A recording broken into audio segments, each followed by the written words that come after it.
about some of the news that's happening, some of the new stuff that's been happening. It's a new year, and 2021. There's already been some significant news that's come out about forecasts about what's going to happen in 2021. So, Gary, I know one of the things that hit the headlines here a couple of weeks ago was at least in the New York Northeast area, was the Price Chopper and Tops merger, right? Yes. Yep. Yeah. And that brings together two fair-sized chains. Price Chopper based over in the Schenectady, Albany area. Tops headquartered over in the Buffalo area. They meet in the middle. Syracuse, give or take, is where they overlap.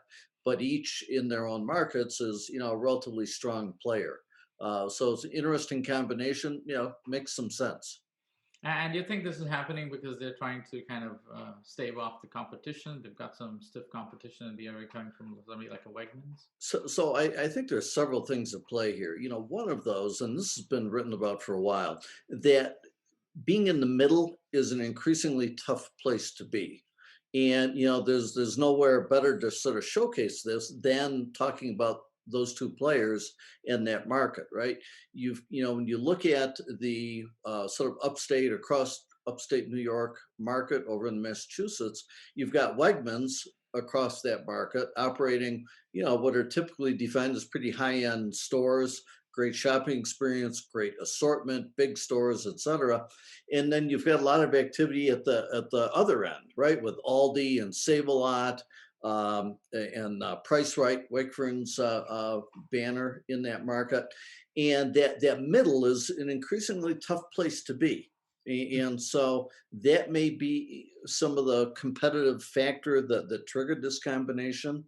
I think another factor is supermarket retailers have had a tremendous last 10 or 12 months, but they're beginning to now come up and begin to overlap when the pandemic kicked in last year and sales exploded, right? All the restaurants shut down and everything.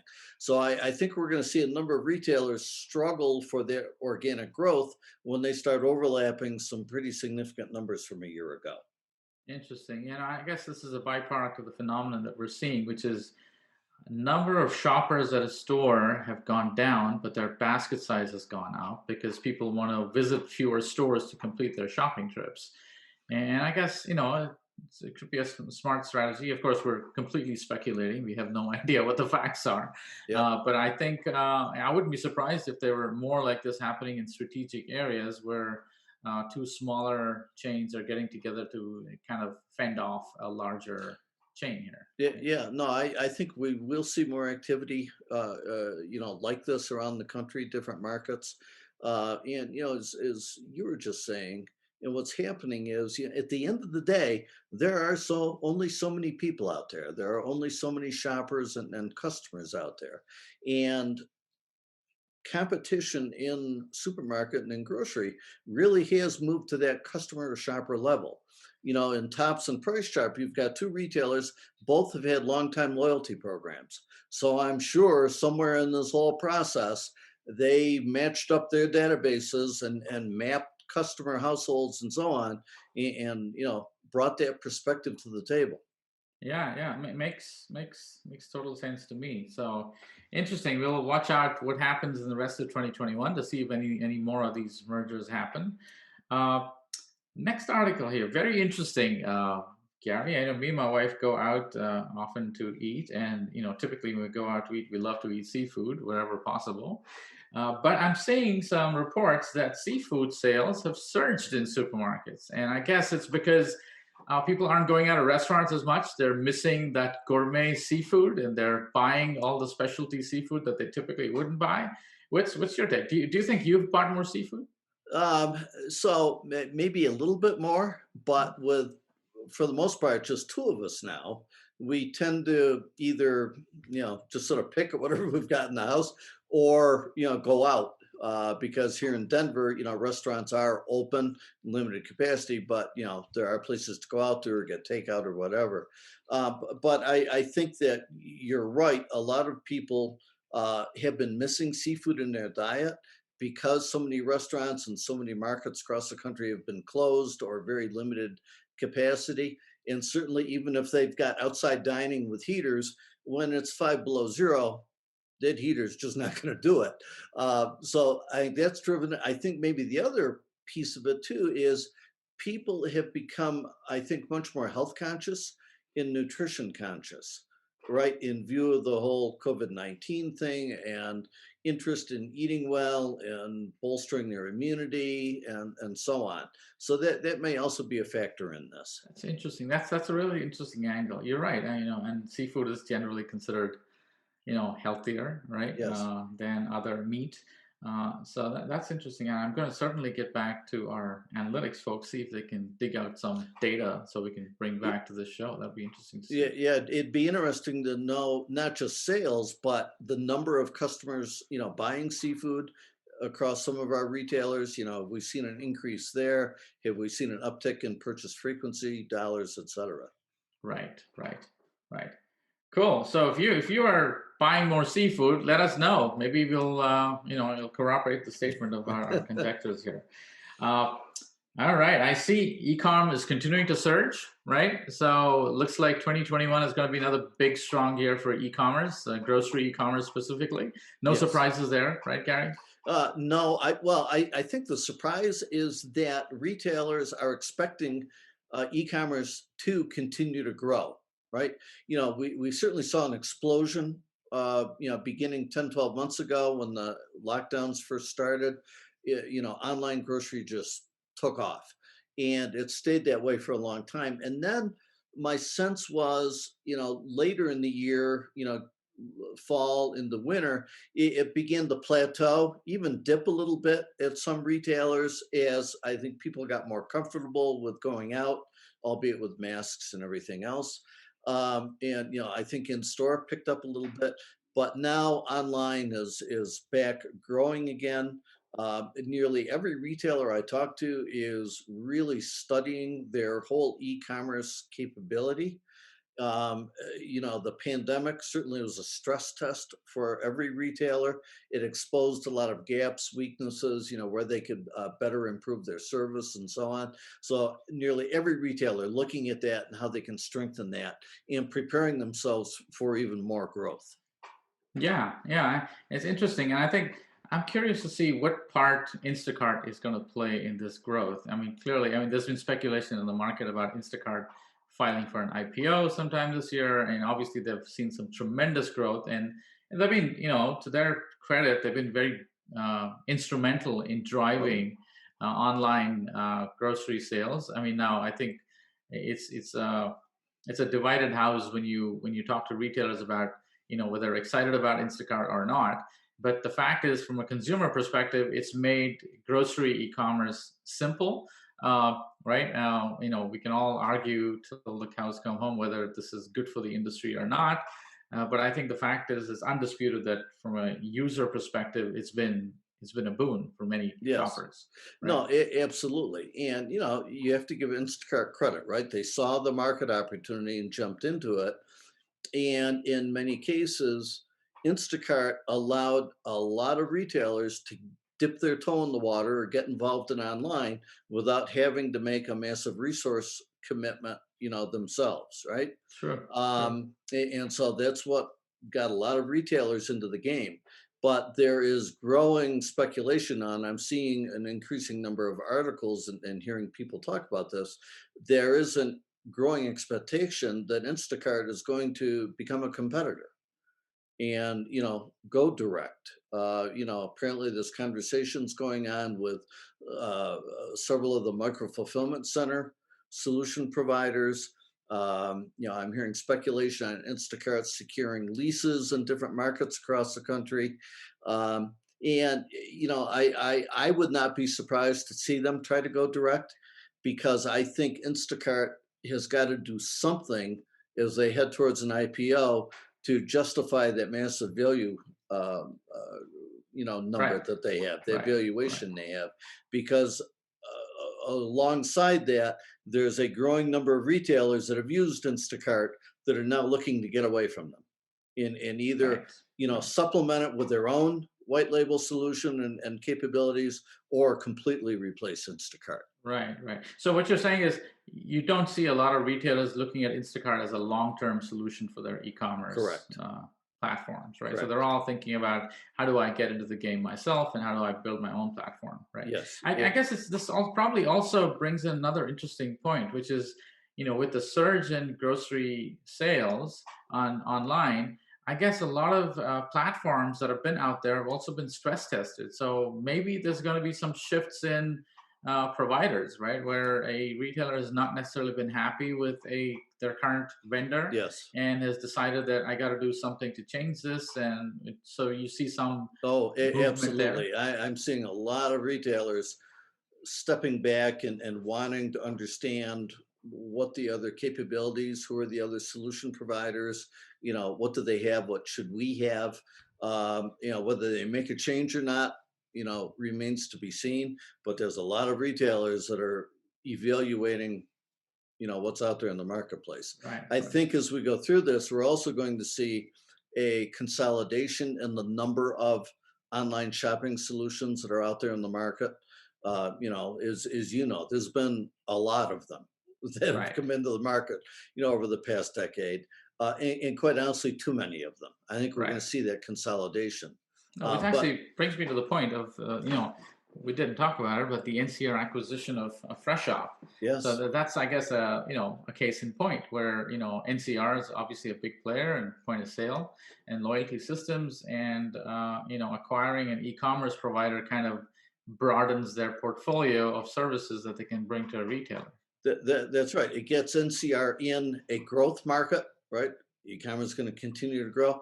I think, as I thought about that, I think another interesting perspective is, as certainly as e-commerce grows, but as we head towards the day when we're going to see more and more of this Amazon Go type technology in the stores, just walk out technology, whether it's, cameras, computer vision, whether it's smart carts, there's going to be and less need for that traditional point of sale system taking up, a good chunk of space at the front of the store.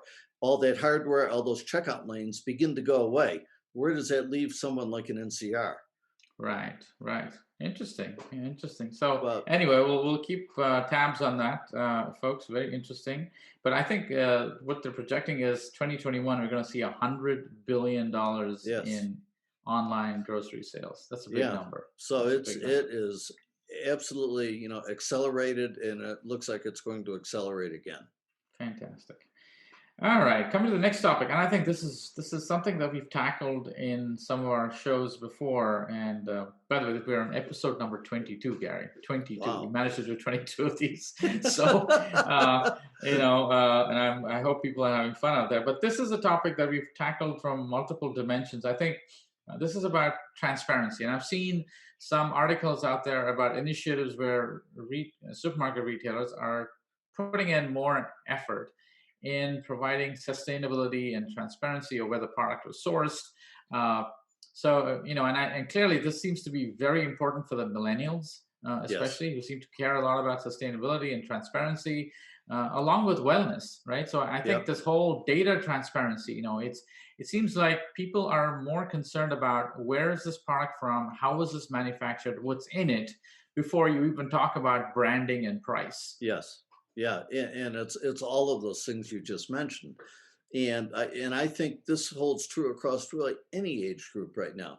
People don't shop like they used to, you know, 10 years ago, or, past that. You make a list, go into the store, I need milk, I need peanut butter, or whatever, and you worry about what brand or specific product you're going to pick up when you're in the aisle. Today, more and more people, as we were just talking about with seafood, right, are interested in their health, their diets, nutrition, and that translates to, I want to know what's in that product I'm eating. We see a growing number of people on special diets, either from a lifestyle perspective, vegetarian or keto diet or whatever, or driven by a medical condition or a health condition, right, like diabetes or other things. And so this data transparency is quickly becoming a requirement, I think, for retailers.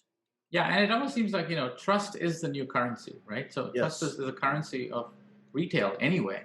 And I think more so for now product manufacturers, CPGs.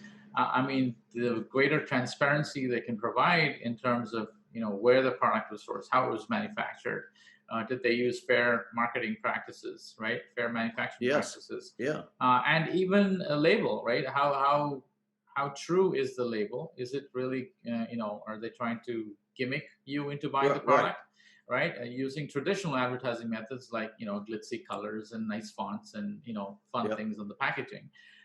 It seems like because of the access to data, transparency is really come to the fore, which kind of brings me back to another topic. We talked about, last week we talked about the customer intelligence platform, and we talked about personalized wellness. And it seems to me that more and more, as there's more data elements that go towards a consumer making a decision of our product, the retailer really needs something that can pull this information together to truly understand what motivates a shopper to buy a specific product. Yeah. Yeah. You're absolutely right. Because what motivates any particular individual customer, I think many times goes far beyond simply a brand name and a price, right?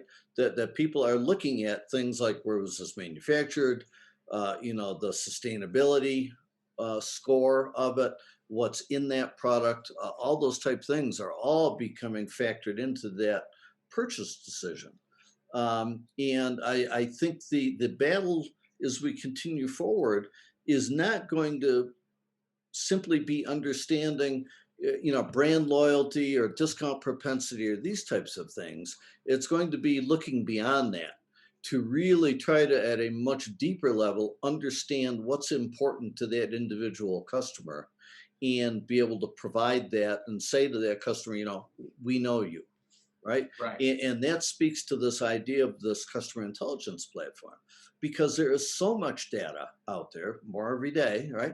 Coming in from a growing number of sources that all has to be brought together and built in such a way to provide those types of insights. And that's not an easy thing to do.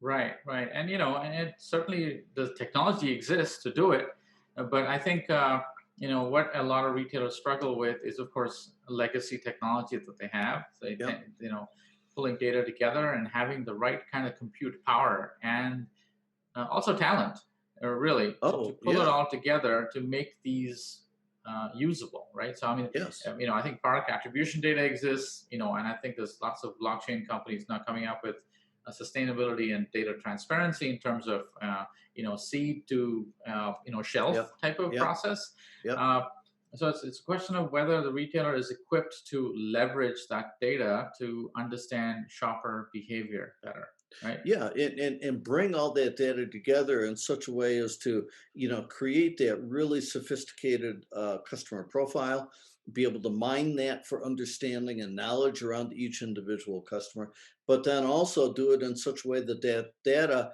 can be provided to different digital touch points and so on, where it can be needed, where it's also needed to be used. Right. So it's a complex picture. Yeah, I'm actually it's fairly exciting because I think when retailers do manage to pull all this data together and provide that information, I think as a consumer, in the end, to make this all usable, obviously the consumer is not going to go through loads of data to buy one product. They want a simple mechanism to be able to Correct. make these decisions. So there is going to be opportunity for startups and companies to come up with a way of simplifying that decision process for a customer where they know that, okay, this product is sustainable, it's good for me, it's healthy, it's Yeah. it's at a decent price, and I'm going to make the decision. And so, because I don't see consumers sitting and doing research and understanding on every single product, ultimately somebody has to put this together in terms of some kind of standard which is easily digestible for a consumer to make a decision. No, that's right. There's far too much complexity there for the shopper to go mine through all this. I think we're going to see the shopper either want to create a profile one time, maintain that, and then let the retailer provide back based on that profile, or the retailer provides sort of a recommended profile based on here's what we see you buying. We think you're interested in a keto diet or whatever it might be, right? And the shopper can adjust it from there. But I think there's a big call out here, and I see retailers getting confused around this whole notion of what we're thinking of and describing as customer intelligence, and more basic sort of personalization solutions, right? And too many retailers thinking, well, gee, I put a personalized marketing solution in space so I can send out a personalized ad each week. uh, I'm good. I'm in the customer intelligence game. I'm going to move on to the next thing Right. without understanding and realizing the complexity and sophistication that is really at play here in the background. And it's keeping that complexity in the background to make it really easy for the customer. Right. That's true. Absolutely true. So, which kind of brings us to our final topic here for today, which is nothing related to retail whatsoever. Not yet, So, anyway. yeah, not yet anyway, not yet anyway. But I don't know if you folks out there have heard, but there's a new social media on the horizon that's taking the world by storm, and it's called Clubhouse, and it's unlike any type of social media I've ever seen, Gary, because it's not about posts and content. It's about live audio chats, and I know, Gary, you've spent a little time on it. What's your Yes. take? Yeah. I think it's absolutely fascinating. And I think it addresses a need we as human beings all have, right? The need to interact with other people.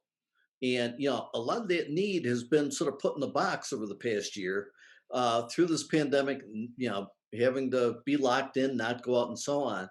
I think Clubhouse offers a really interesting take on this that goes way past, as you just mentioned, more traditional social media, just postings, into live audio conversations now, where you can actually be present, interact with other people on a live basis. I think maybe what they're tapping into in part is fulfilling that need we have as human beings. True, true. I was, and I'm going to give you guys a quick synopsis of what Clubhouse is. But before I do that, a couple of disclaimers. It's only available. It's an app. It's only available on iPhones. Okay, it's still in beta. Uh, there's still a few glitches. But so if you have an Android device, I'm sorry, you can't get on Clubhouse. In fact, I've heard a lot of people decided to go buy an iPhone just because they already get on Clubhouse. But the synopsis is this, okay? Clubhouse, think of it as a virtual hallway filled with rooms. And these are rooms where people are having conversations. And each room is divided into two parts: people who are on the stage and people who are in the audience. People who are on the stage have a mic and can speak, and the people in the audience can listen. And the person who starts the room is called a moderator, and they basically control the conversation in the room and the topic and so on and so forth. Now, just like you can in a physical audience, you can put your hand up, and the moderator can bring you on stage. You can have a conversation. And I've been in some rooms, and just a side warning here for somebody who gets on Clubhouse is that it can be a massive time vacuum, time suck. Okay, and I'm guilty of that. But partly because not because it's entertaining, partly because I've learned so much in the time that I've been there. I've interacted with an amazing set of people. Second thing you want to know is Clubhouse is not open. You have to have an invite to be able to join Clubhouse. Okay, so if you know somebody who's on Clubhouse, and typically people only get 3 invites at a time, so you got to use it sparingly, and you only earn invites after a certain amount of time. But the reason we're telling you about this is because we are planning to move retail purchase. We'll continue with the podcast episodes. We'll still put out one a Yeah. week, but we're planning to open up a couple of rooms on Clubhouse where we can have live discussions. So you're right now sitting in your car, wherever you are, listening to us speak, and you really can't speak back to us. We can't have a conversation, right? But on Clubhouse, we're going to put out some times that retail purchase is going to be available on Clubhouse. You can join Clubhouse at those times. We can have a lively discussion, and we'll have a lot of experts with us on the stage. And it'll kind of be like you're in a conference where you can have an interactive conversation. So I'm really looking forward to that, Gary, because I think Yeah, no, we'll finally get to meet the audience, so to say, right? I agree. This is going to be exciting. And, uh, albeit Clubhouse so early on, how many people are now part of Clubhouse? Oh, I mean, I heard crazy numbers, but I heard like there were 1 million people who joined last week. And this is, Yeah. remember, Still only on the iPhone. It's beta and it's invite only, Invite only. right? Yes. So the clamor for getting on Clubhouse is massive. I mean, I there's no question that this is the next big social Yes. media platform. And so, if you're a retailer out there or a vendor and you want to interact with other entrepreneurs, other innovators, CPG companies, I've heard CPG companies on Clubhouse. Yep. I've heard, I haven't seen too many retailers on it yet, but we plan to kind of launch a forum and a club and a room where we can have these conversations with retailers and everybody can benefit, right? It's almost like, you know how Neo did it in Matrix? He wanted to learn how to fly the helicopter, and he plugged in a cartridge, and then he Yep. learned how to fly that. It's kind of like that. You enter a room in Clubhouse, and an hour later, you're like so much wiser because you're able to interact with these people. So we're going to put this on our website. We'll probably put it out in an email newsletter, letting you know when and where you can join us in the Clubhouse room. But we're looking forward to that. This is exciting. Yeah. No, this is going to be great stuff. All right. So I think that kind of brings us to the end. This is a great conversation. There are a few more topics that we could have gone through here, but I think, clearly there's lots happening in retail, lots happening in the world, and we'll keep you updated. But Gary, this has been a terrific conversation, and I can't wait for the next 5 weeks of winter to get by so we can get out of the sun. And we should be having a few more interesting episodes coming up here, folks. But I wanted to thank Stephanie Doherty, who week after week puts up with me and Gary and cleans up this podcast and actually makes sure it's available on all these platforms. So thank you, Stephanie. And she always winds up editing this part out. I don't know why, but I want to make sure that she keeps it in this time. Okay. So thank you, Stephanie. And Gary, any closing thoughts? No, just I think exciting times ahead. I think 2021 is shaping up to be really going to be a fast-paced year. Given the activity we're seeing only 6 weeks in here, there's a lot going on. Retailers are really beginning to embrace more innovation and change, and the world just in general is moving faster. Terrific. Okay. So I'll end with this comment. So we're going to put out some kind of notification on our website, on the retailperch.com, about our availability on Clubhouse. More importantly, if you do manage to get onto it, you got the app and you got into it, make sure you follow Gary and me, because that way, if we start a room, you'll get notified and you can join in. All right. So with that, we're done for this week. Gary, it's been great chatting with you, and we'll see you guys again next week. Yep. Talk to you soon.